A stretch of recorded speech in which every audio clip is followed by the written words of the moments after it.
국민의당이 대선 후보 경선 흥행을 놓고 고심하고 있습니다.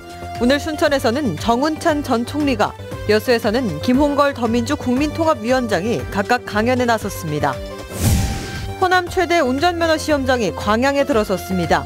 특히 모든 차종의 면허 취득이 가능해 연간 25만 명이 이용할 것으로 기대됩니다. 최근 대형 차량의 교통사고가 크게 늘었습니다.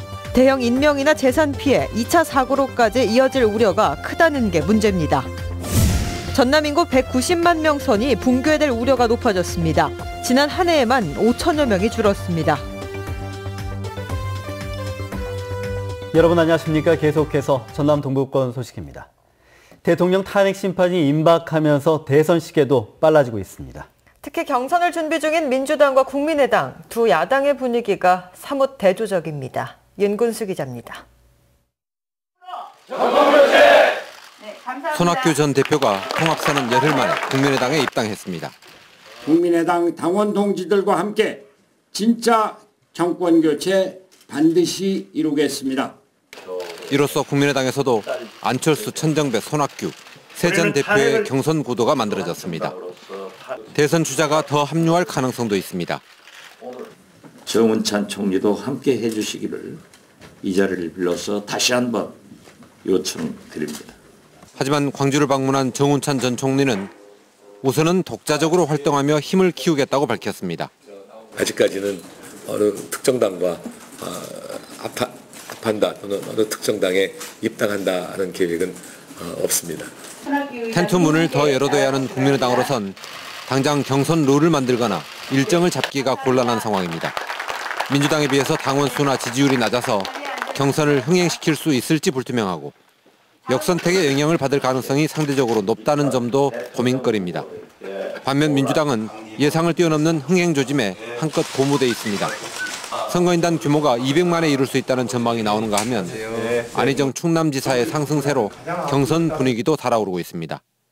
이래저래 민주당에 밀리고 있는 국민의당은 다음 주 월요일 지도부가 광주로 총출동해서 텃밭에서부터 다시 반전을 시도할 예정입니다. MBC 뉴스 윤근수입니다. 여론조사기관 한국갤럽의 2월 셋째 주 정례 여론조사에서 호남 지역의 민주당 지지율은 첫 주 52%에서 9%포인트 떨어진 43%, 국민의당은 19%에서 27%로 8포인트 상승했습니다. 또 호남 지역 대선 후보 지지도는 민주당 문재인 전 대표가 32%로 가장 높았고 안희정 충남지사가 21%, 국민의당 안철수 전 대표가 11%, 이재명 성남시장이 8%로 나타났습니다. 정운찬 전 국무총리가 오늘 순천에서 호남발 대권 행보를 시작했습니다. 대선 출마를 공식화한 정 전 총리는 오늘 순천대 70주년 기념관에서 열린 순천 동반성장 국가혁신포럼 출범식에서 문재인 대 비문재인의 구도로 치러질 차기 대통령 선거에서 비문재인 대표 주자로 나설 각오를 마쳤다고 밝혔습니다. 특히 호남의 지지를 얻지 않고선 차기 대권은 어렵다며 호남 지지층 확보의 첫 시작으로 순천에서 포럼을 출범시켰다고 강조했습니다. 한편 국민의당 입당을 고민 중인 걸로 알려진 정 전 총리는 대통령 탄핵이 결정되기 전에 입당할 계획입니다. 고 김대중 전 대통령의 삼남인 김홍걸 더불어민주당 국민통합위원장이 오늘 여수 진남문예회관에서 시국 강연에 나섰습니다. 이 자리에서 김 위원장은 국민이 바라는 나라를 만들기 위해 반드시 정권 교체가 필요하다고 강조했고 대북 관계에 대해선 한반도의 정세가 그 어느 때보다 불안한 상황에서 대화를 통해 북한 핵 문제 등을 풀어가야 한다고 밝혔습니다. 탄핵 정국이 계속되고 있는 가운데 정치권이 대선 행보에 얽매이지 말고 정권 퇴진에 매진해야 한다는 지적이 제기됐습니다. 최근 대선 정국, 호남 민심의 향방이라는 주제에 MBC 토론 갑로늘박에서 참석자들은 최근 조기 대선 가시화로 대선 주자들의 행보가 빨라지고 있지만 정권 퇴진과 국정농단 세력 엄단에 정치권이 주력해야 한다고 강조했습니다. 민주당 기동민 의원과 국민의당 송기석 의원은 정권 교체를 이루기 위한 지역민들의 참여와 관심을 당부했으며 오승용 전남대 교수는 진정성 있는 태도로 탄핵 정국을 이끌어줄 것을 요구했습니다. 호남에서 가장 큰 규모의 운전면허 시험장이 광양에 들어섰습니다. 일반 차량 외에 트레일러와 레커 등 특수 차량의 기능 시험도 가능해 연간 이용자만 25만 명에 이를 것으로 보입니다. 김종태 기자가 취재했습니다. 광양시 광양읍 덕내리에 대규모 운전면허 시험장이 운영에 들어갔습니다. 광주 전남 지역에서는 나주에 이어 두 번째입니다. 연면적 3,600여 제곱미터 부지에 4층 규모의 본관 건물과 민원인 편의시설을 갖췄습니다. 1, 2종 보통과 대형 면허는 물론 나주 시험장에서 취득이 불가능했던 트레일러와 레커차 면허까지 취득이 가능합니다. 운전면허 취소자들이 받아야 하는 교통안전교육장도 시험장 안에 들어섰습니다. 저희 광양 운전면허 시험장은 1, 2종 보통, 1종 소형, 견인 면허 시험 등 호남권 최초의 전 종별의 운전면허 시험 시설을 갖추었습니다. 시험장 개장으로 무엇보다 운전면허 시험을 보기 위해 나주까지 방문해야 했던 전남 동부권 주민들의 불편이 해소됐습니다. 여기에 광양읍 지역의 실물 경제에도 도움을 줄 것으로 예상됩니다. 시험장 이용자만 연간 25만 명 이상으로 인근 LF 스퀘어 쇼핑몰과 조만간 공사에 들어가는 도림미술관과 함께 광양읍 발전을 견인할 것으로 보입니다. 하루 평균 약 800여 명이 방문할 것으로 예상되고 있습니다. 이에 따라서 우리 광양읍권은 물론 우리 전남 동부 지역 경제에 크게 기여 줄 것으로 그렇게 기대하고 있습니다. 지역 수건 사업으로 오랜 진통 끝에 들어선 광양 운전면허 시험장. 나주까지 방문해야 했던 지역 운전면허 취득자들의 불편 해소는 물론 광양읍 경제 발전에 활력을 불어넣을 것으로 기대되고 있습니다. MBC 뉴스 김종태입니다. 여수 지역 시민단체가 관광시설의 과잉 공급과 무분별한 개발에 대해 여수시의 균형 있는 정책을 촉구했습니다. 여수참여연대는 성명서에서 최근 관광객 급증으로 여수가 새로운 관광도시로 떠오르고 있지만 관광 수요에 맞추기 위한 숙박시설의 난개발로 환경 훼손은 물론 지역의 전통과 매력도 점차 사라지고 있다고 우려했습니다. 참여연대는 또 잘못된 관광정책에 따른 땅값 상승은 인구 감소 같은 역효과를 불러올 수 있다며 여수시의 신중한 인허가와 관리 감독을 주문했습니다. 화물차 교통사고 사상자가 최근 3년 동안 전남 지역에서만 10,000명 넘게 발생했습니다. 올해에도 대형 피해로 이어질 뻔한 사고들이 잇따르면서 불안감이 커지고 있습니다. 보도에 문형철 기자입니다. 컨테이너를 실은 화물차가 옆으로 쓰러진 채 고가도로 난간에 위태롭게 걸쳐 있습니다. 차량과 부딪힌 난간 구조물은 10m 아래 고속도로로 떨어졌습니다. 자칫하면 차량까지 추락할 수 있었던 아찔한 순간이었습니다. 그거에 못 꺾은 거예요. 지금 세 번 들으면 살짝 들렸어요, 박수가. 이에 앞서 지난 1일 여수 국가산단에서는 구분기를 주행하던 38톤짜리 탱크로리가 균형을 잃고 넘어졌습니다.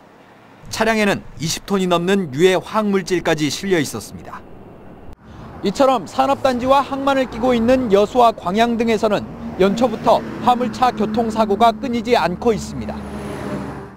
차량 특성상 대형 피해나 2차 사고로 이어질 수 있다는 게 가장 큰 문제입니다.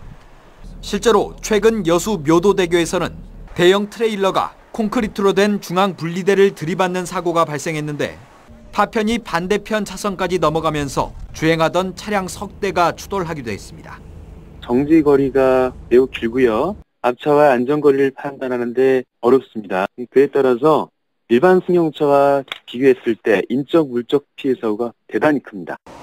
최근 3년 동안 전남 지역에서 발생한 화물차 교통사고는 전체 교통사고의 20%인 5,900여 건. 이로 인해 목숨을 잃거나 다친 사람은 무려 10,000명을 넘어섰습니다.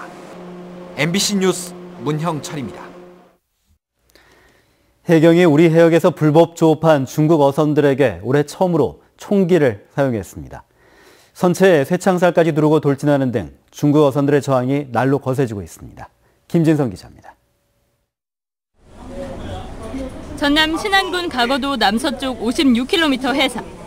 해경이 불법 조업 중인 중국 어선을 향해 기관총을 발사합니다. 도전하죠! 쏘기 시작!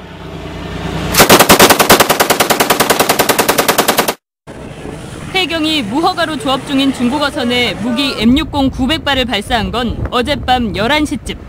서해 어업관리단과 합동으로 중국 어선 30여 척을 검문하던 중이었습니다. 계속 도주 중에 있어요.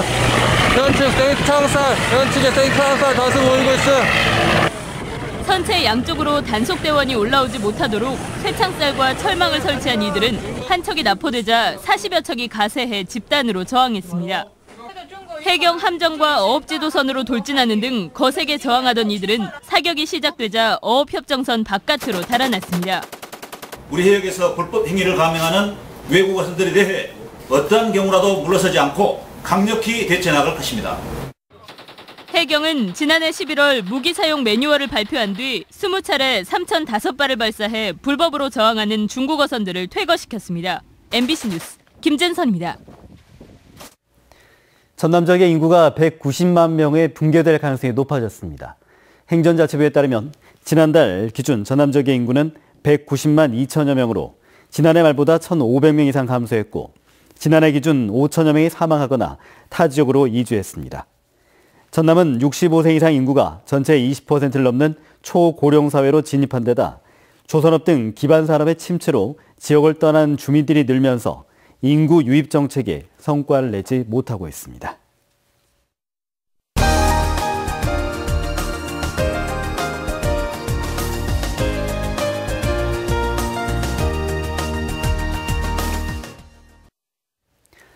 고산 윤선도 선생이 제주도를 가려다 풍광에 반해 머물렀던 곳, 바로 완도 보길도 얘기입니다. 신선이 사는 섬으로 불릴 만큼 경치가 좋고 문학의 향기도 가득하다고 하는데요. 신광하 기자가 다녀왔습니다. 사방이 산으로 둘러싸인 분지에 들어선 인공연못 회수담. 판석을 따라 자연이 만든 연못 세연지. 그 가운데 들어선 정자 세연정. 정원의 규모를 뛰어넘어 원림으로까지 불리는 이곳이 어부사시사가 탄생한 고산 윤선도의 섬 보길도입니다. 당쟁에 밀려 유배지를 떠돌던 고산은 병자호란 직후 세상을 보지 않을 결심으로 제주를 향하다 수려한 산세에 반해 보길도에 머물렀습니다. 가문의 전 재산을 동원해 낙원을 조성한 그는 13년간 이곳에 머물렀습니다. 배우기도 했고 가르치기도 했는데 사실 오기가 좀 힘든 곳이죠. 근데 마침 봄방학 맞아갖고 좀 작심하고 한번 가보자.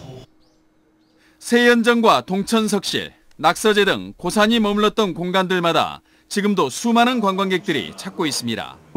어구가의 5벗이 다 존재하고 있다.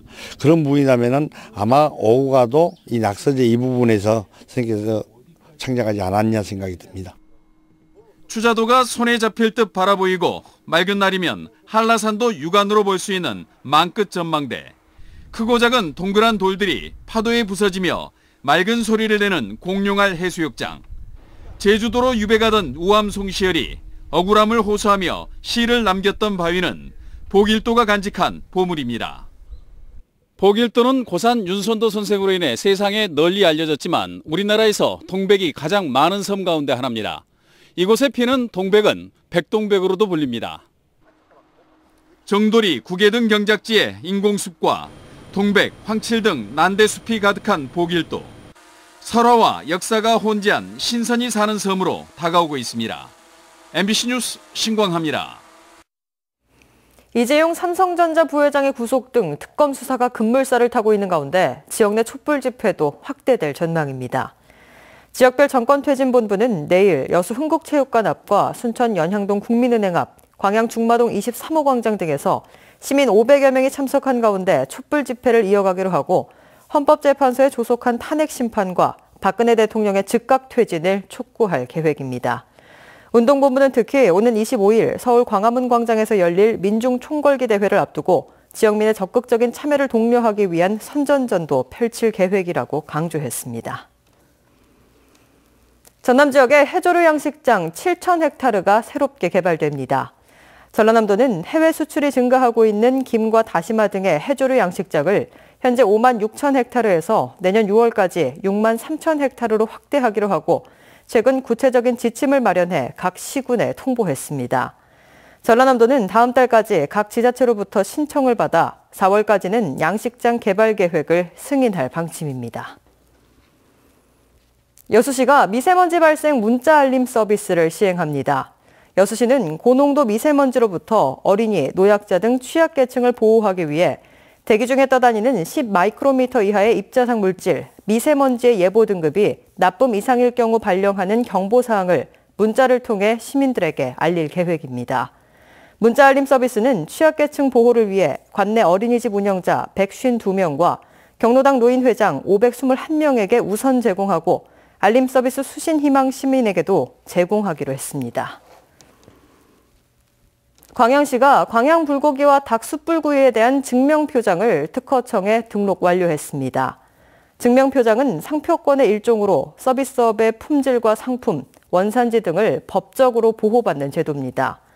광양시는 이번 증표표장 취득으로 광양 불고기와 닭 숯불구이에 대한 배타적 권리를 보장받게 됐으며 인증식당에 대한 체계적인 관리로 관광객들에 대한 고품격의 서비스가 가능해졌다고 밝혔습니다. 순천의 농업인 조직인 순천앤매실 주식회사가 2년 연속 흑자를 이어가며 지역 대표 농업법인으로 자리 잡고 있습니다. 지난 2013년 설립된 순천앤매실은 지역 매실 재배농가 1,500여 명이 참여하고 있는 농업법인으로 매실 가격 하락과 소비 부진 등 어려운 여건 속에서도 유통 경로와 판매처를 확대해 2년 연속 흑자를 기록했다고 밝혔습니다. 전라남도는 이에 대해 경쟁력 확보를 위한 농민들의 노고에 감사하고 다양한 매실 제품 개발로 해외 수출에 나설 수 있도록 적극적인 지원을 펼치겠다고 밝혔습니다. 광양시가 산불 방지 종합 대책을 수립하고 예방 활동에 나섰습니다. 광양시는 건조한 날씨가 지속되고 논두렁 소각 등으로 산불 발생 위험이 높아짐에 따라 다음 달까지 산불 조심 특별기간으로 정하고 산불 방지 대책 본부를 읍면동에 설치해 운영에 들어갔습니다.